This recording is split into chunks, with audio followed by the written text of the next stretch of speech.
like comedy on a theater is very amazing because it's a collective act, like people gather to laugh together. That doesn't really happen the same way when you watch it at home.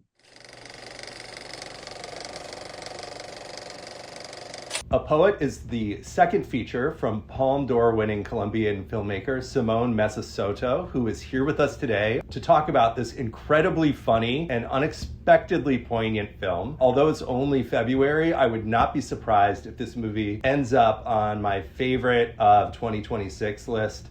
Simón, welcome to Underexposed. Thanks for having me, Alex. Great to hear those words. You came up with this idea, I understand, during the pandemic as you were waiting for your first movie, Amparo, to be released. It was delayed, and you were contemplating the tension between life as an artist and the material demands of security and making a living, which I resonate with. Tell us what inspired A Poet a little bit more, and give us a little summary of the story. So yeah, it was kind of like a moment for me to think if I would do another film, if I would have the energy to go for years into making another film. So if I would do that, then it had to be something about all those dilemmas and play around and be free and enjoy. And so for me, it was like a way to reconnect with this passion that I have, with that is the love for cinema. So I created this frustrated character. Like yeah, it was like the worst version of myself. Like, if I fail, what if you fail? Or not just fail, like to break away from this idea of recognition and obsession with validation that we have at some point of our journey, and just think about what we really love about cinema, about art, about the creation. So by telling the story of a frustrated aging man who is obsessed with his own art and is constantly failing, I could portray my own self and all the preoccupations that I have in my life. I feel like we all have this little poet in our head.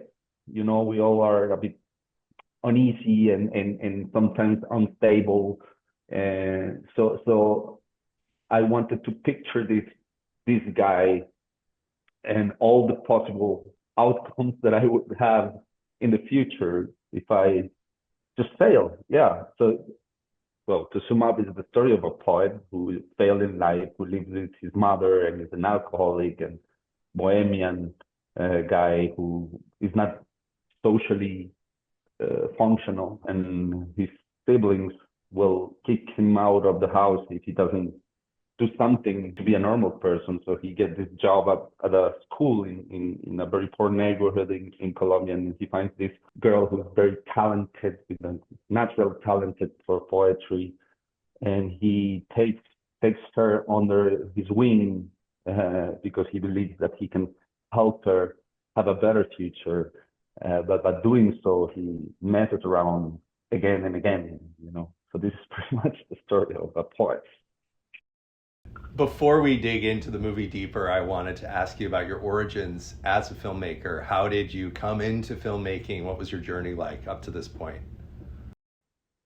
Well, in Medellin, where I grew up, there's not like really an option to be a filmmaker. There are no film schools. There's just one just now. Like probably 5 years ago, there was the first film school. And at that time, when I was like when I was a teenager, I wanted to be a musician. I wanted to play guitar. I like music in general.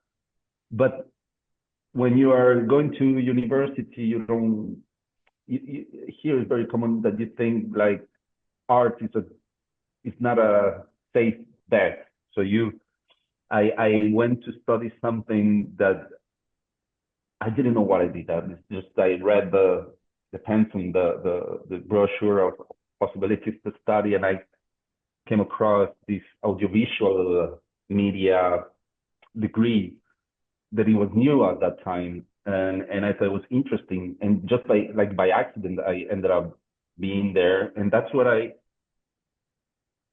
met people who wanted to make film, just a few, and I kind of changed my love for music into film. I started being in love with watching films. I remember watching like Mulholland Drive for the first time there and being amazed by it. Because before that, for me, it wasn't even a possibility, you know. And I somehow I betrayed music for cinema.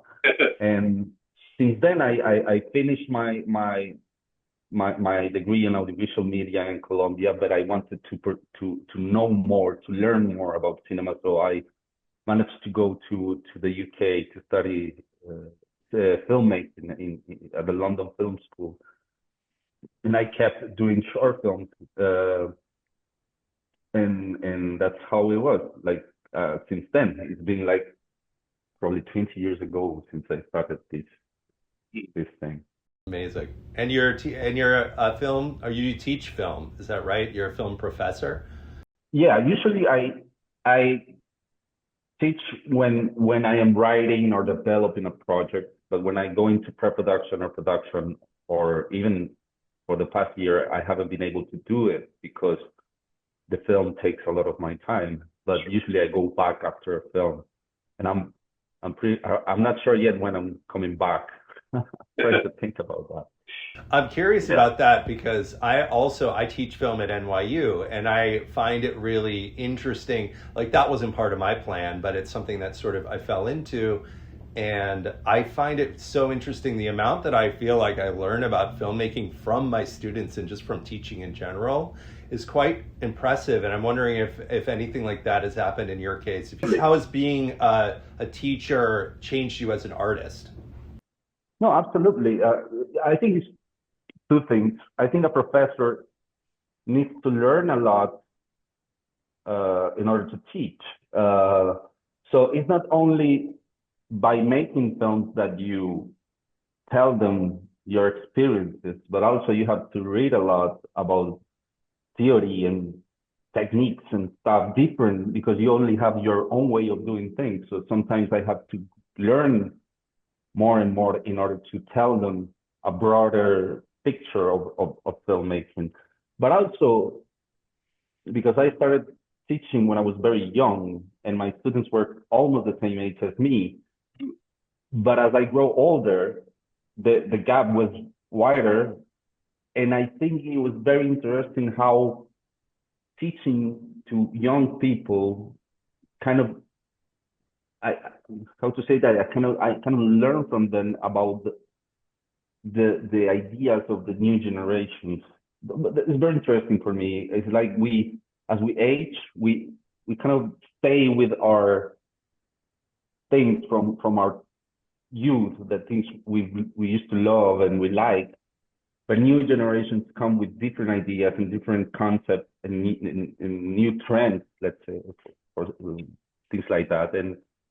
And you kind of learn that from them. You take that from them, and it's quite interesting. I learn a lot from the youth that I'm as a professor, you know. So I think it's very it makes your perspective wider. But also, I think that teaching is a beautiful job. I love the teaching thing because sometimes filmmaking is so hectic and you have to go through many things, but teaching is very easy for me. It's like more relaxed. And it's a beautiful job because, I mean, I when I'm talking about this film, I talk as if I was a professor who don't want to be a professor, because Oscar is more reluctant to be a professor.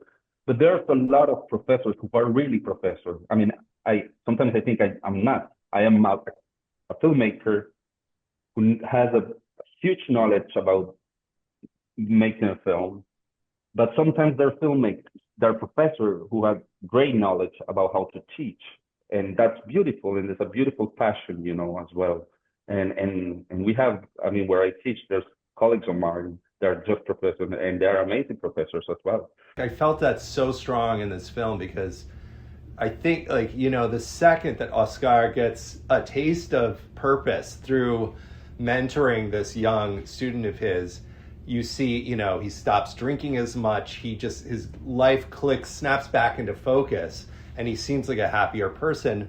But that sits in this really interesting tension with, how much of this is him trying to live vicariously or doing something out of some kind of reckless self-interest, putting this person in harm's way in certain cases that I won't spoil, and so that's just like a wonderful, interesting tension that you've built there. So I was wondering, in addition to that, I mean, this movie it has so many wonderful things on its mind, clearly. What other questions were you trying to not answer, but just kind of contemplate with this story? So many. I mean, I was doing like, I don't know, I was just putting everything there without restrictions. I wanted to put there everything that it was in my mind during the time I was reading it. I mean, the pandemic brought a lot of things, a lot of issues in society that I was, of course, as part of society, I'm concerned, like, what type of art am I doing? How is my society? Me as a man, like men, we are kind of like some beings with some problematic beings that we have to change and learn many things now. I mean, so many issues that are part of my life that I just wanted to put it there. My job was to make it organic. Like I was trying through this guy, this failure, and I wanted also to make him go through all this roller coaster of events, and through that conflict, just to portray my own life or dilemmas. So these characters was for me like this tool to portray that in an organic way. Uh, Also, like the I think I wanted this film to be so hectic and full of emotion and this roller coaster because I wanted the film to talk to people, especially here in Colombia, because if I'm talking about art and how we make art and how we approach art and for whom we make art, I think it was like a duty for me to make art that connects with people here in Colombia in a way. I mean, and to do that, I needed to talk to them through emotions, through feelings, to make them feel, because sometimes art cinema is very distant from audiences, which is fine. I mean, you can do whatever tune you want, but I think because in Colombia we also like the films we make that we get a bit far from audiences, and we don't have an audience for our films. So I wanted to do that. I didn't want the audience to be abroad or in this or in the niche of cinema. I wanted the audience to be the people or in Colombia to enjoy and to watch and to cry and laugh. So my work was to fill the script with laughter and with cry, with emotions, and it was a beautiful job for me. I mean, and I ended up loving writing more now than before, because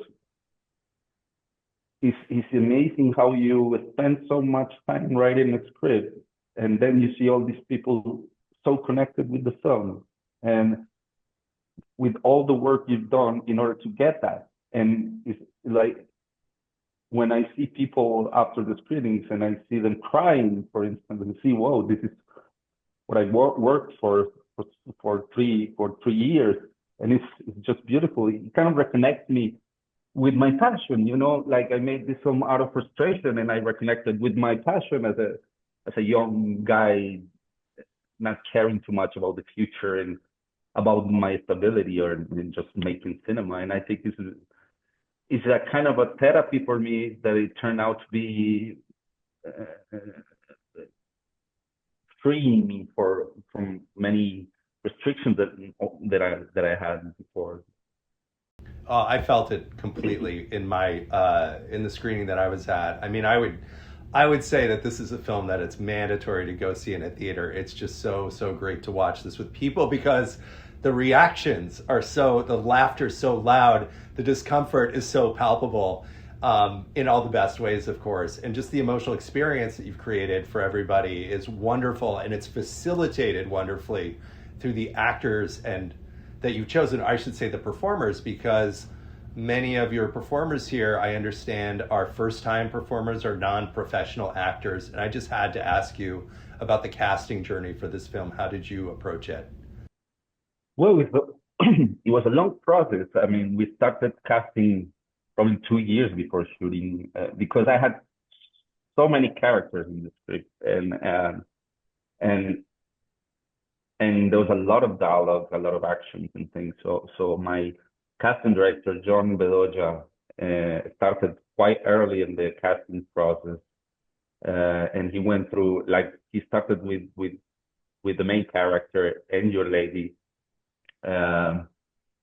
For Oscar, I wanted to cast a professional actor, and I looked for everywhere in the professional seasoned actors in Colombia.